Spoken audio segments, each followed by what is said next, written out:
అమ్మో 10:30 అయింది, నిద్రపోవాలి.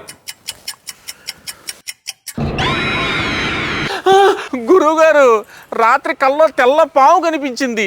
దాని అర్థం ఏంటి? ఇప్పుడు నేనేం చేయాలి? కలలో ఇలాంటి విపరీతాలు వైపరీత్యాలు కనిపించడం చాలా అరిష్టం. దానికి పరిహారంగా పూజ చేసి ఒక ఏసీ దానం ఇవ్వాలి. నన్ను మీ దగ్గరికి ఎప్పుడు రమ్మంటారు? ఎవరికి దానం ఇవ్వమంటారు? దానికి నువ్వెందుకు రావడం? ఫోన్పేలో డబ్బులు పంపించు, మిగతావన్నీ నేను చూసుకుంటా. అలాగే గురువుగారు. ఇంకే దోషాలు ఉండవులే. మీ చేత ఆల్రెడీ పూజ చేయించాను కదా, కానీ రాత్రి కల్లోకి మళ్ళీ రెక్కలున్న సింహం వచ్చింది. పూజ చేసి బంగారం దానం ఇద్దాం, నువ్వు డబ్బులు పంపించు. నా కోసం ఈసారి కాస్త గట్టిగా పూజ చేయండి. ఎన్ని పూజలు చేయించినా ఈ కళ లాగట్లేదు. మళ్ళీ గురువుగారికి ఫోన్ చేయాలి. ఏమండి, కళలకు భయపడి చాలానే ఖర్చు చేస్తున్నట్టున్నారు. మనిషి అన్నాక కళలు రాకుండా ఉంటాయా? కళల గురించి తెలుసుకోవాలంటే సిగ్మండ్ ఫ్రాయిడ్ రాసిన పుస్తకం ఉంది, చదవండి. ఆగండి, గురుగారికి ఫోన్ చేయాలి.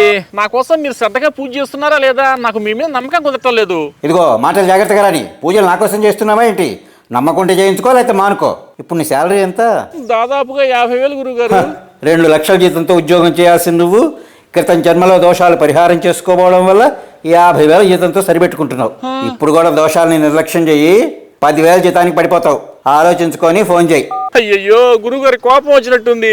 మళ్ళీ రాత్రికి నిద్రపోతే ఏం కళ్ళు వస్తాయో ఏమో. రాత్రంతా ఫోన్ చూస్తూ మెలుకుతూ ఉంటా. ఇంతకీ మీరు రోజు ఫోన్లో ఏం చూస్తుంటారు? ఇన్స్టాగ్రామ్లో ఏదో జంతువుల ఏఐ వీడియోలు వస్తూ ఉంటాయండి. చూడటానికి తమాషాగా ఉంటాయని అవే చూస్తూ ఉంటా.